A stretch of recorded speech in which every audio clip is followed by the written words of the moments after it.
I don't think I'm going to say this quite right. Logistic Lab. Is that right? Yes. Releasing his first CD, Nazi Traveler, in 2004. He's survived by his wife Kristen, and father, and many aunts and uncles and cousins and friends, and also Goku. And my name is Bruce Hebel. My sister Cassie is Kristen's mother. So Kristen is our niece. And when Tony and I got married, Kristen was at our wedding, although she was inside her mom. And she was supposed to show up 3 or 4 months later, and she got impatient, and she showed up really early. And this little bitty thing, and we just, as a family, fell in love with the first grandchild of my mom and dad. And we just had a cherished time watching her. We saw her through her struggles, we saw her through her successes and her joys, and we just all love Kristen. And it was exciting to us to see when Kristen and Peter finally recognized each other. Because you see, good friends aren't made, they're recognized. And I think that's true of mates. And Kristen and Peter recognized each other. And we were actually privileged to be in Panama City on that beach when Papa performed the wedding ceremony for Peter and Kristen. And they were a match. They were a match. You could see their minds would work together. You could see them functioning together. And sometimes we didn't know where they were heading with what they were saying, but they were always in sync with one another. And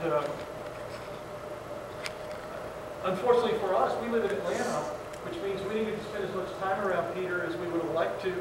But this is what I never recognized about Peter. Every time I saw Peter, Peter always seemed to have a smile on his face. He always had this cute little chuckle. And he was always polite and in a good mood.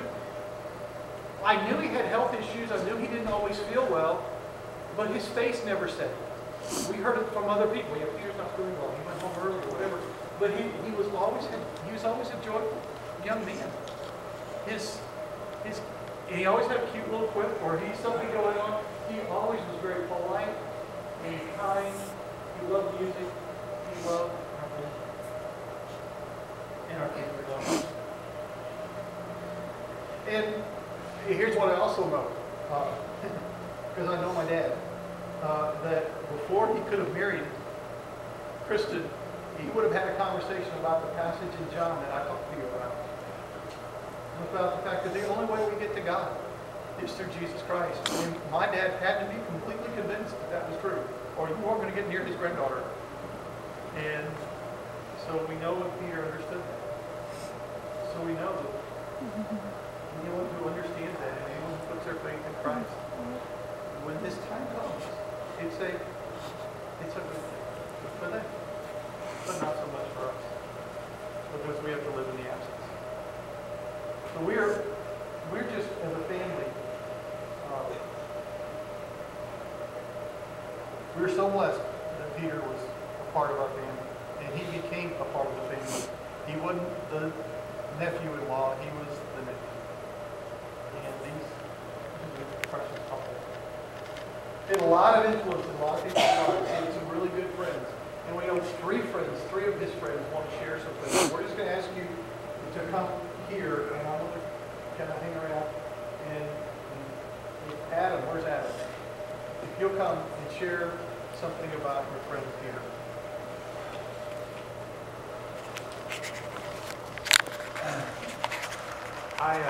I didn't know Peter as long as most of you did, but I knew him for about 9 years. And like anybody I imagine who only knew him for a short time, you kind of think of your life as it was before you met Peter and as it was after you met Peter. Sort of, for example, shortly after we met, we had discovered from each other that we both ran at Noble Park, and I hated it, but I did it anyway. And Peter seemed to have way more fun at it, so I thought, well, why don't I go with you, and maybe it won't be so terrible. So he said, okay, well, I'll meet you at 5:20. Peter always had a very specific plan about these things. I'll meet you at exactly 5:20.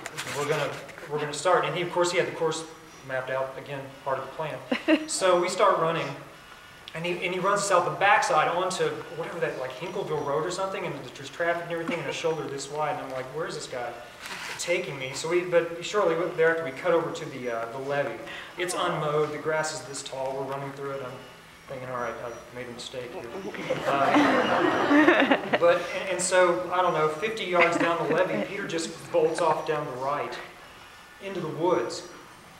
Again, didn't tell me he was going to do that.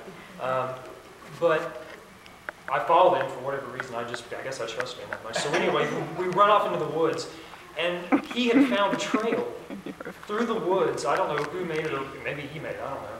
But it was such that you would sort of run down, like little gullies and back up and have to jump tree branches and stumps and climb over things and duck under things. And so that's sort of all the way that I'll always remember Peter, is he brought this sort of, I don't know, fascination and this impish delight to everything that he did. And yeah, that's the way that I'm always going to remember him. And I hope you do too. Thank you, Adam. Thank you. Where's Benjamin? You're the weirdo. He's coming. I'm coming. Okay. He just has a little something for Peter.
So, Pete. What are you looking at? What's in there? Wow. It's a beautiful place. Full of colors. And love. And music. And the colors you see, you don't see them in this existence. The music you hear, it's not from here. But this is a bridge. This is a bridge. And I'm going to let you in on it. Yeah.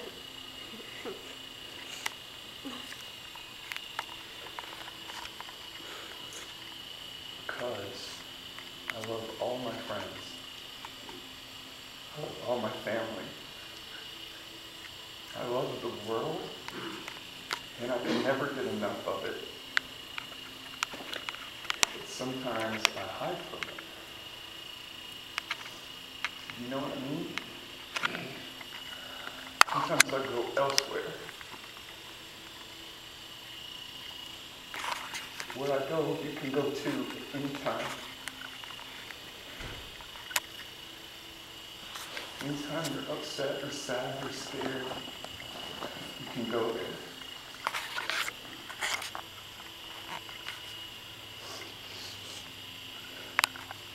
And while you go there, I have sounds for you to listen to.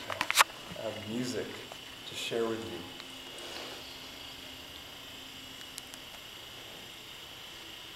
Because I love you, brother. Pete, I love you too. All of us here do, as you can see.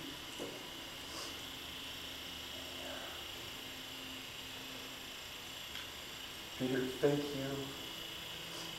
for becoming my friend in second grade, running up the sidewalk. I just moved into our old house. I'm standing there at 8 years old. 27 years ago.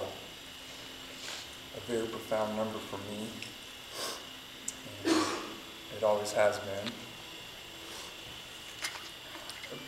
But Pete and Davey Martin, just wearing shorts on a summer day, both of their hair was cut the same.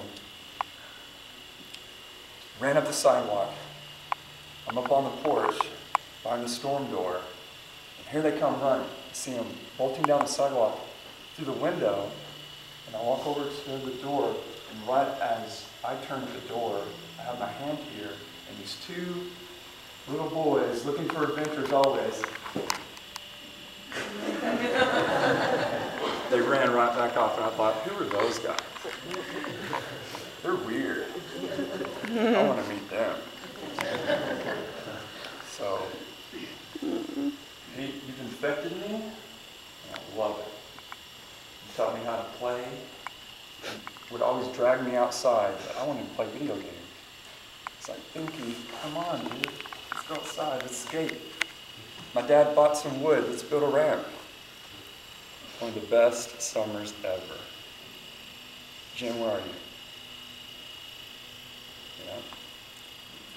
Did you ever see the Polaroid of us three on there? With our cool pants on? I have that picture.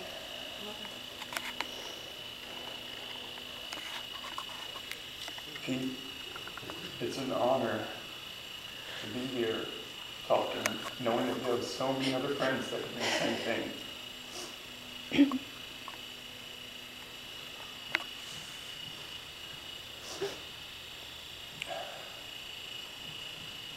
I know you're in a better place with Margaret. I'm happy for that.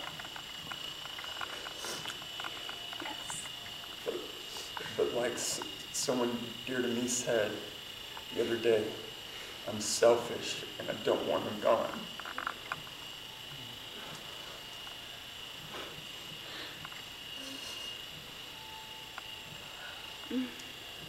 Peter met life and shared intelligence and wonderment and expounded everyone's attitude toward the beauty of the world. He edified people, he made them feel good.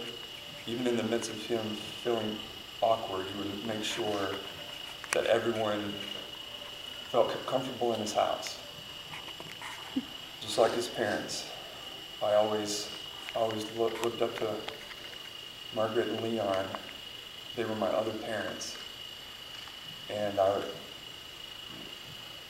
try to remember his gracious hospitality. Anytime I would come over there and say, hey, are you hungry? Would you like a drink? Do you want some candy? Have a seat. What movie do you want to watch?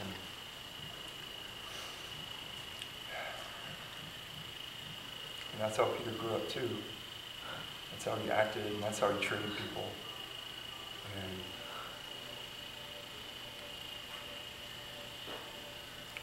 And major blessing in my life.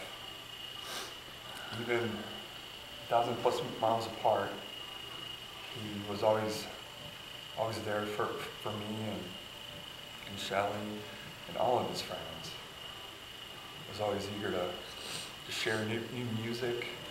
The music he shared with me has touched me and moved me in ways that inspires me to dance to find out I've inspired other people that I hear a year later in a city of beautiful dancers. And then they say, where did you learn to dance? And I say, Paducah, Kentucky. My inspirations are mainly from Pete Pan, my best friend. So, thank you, Peter.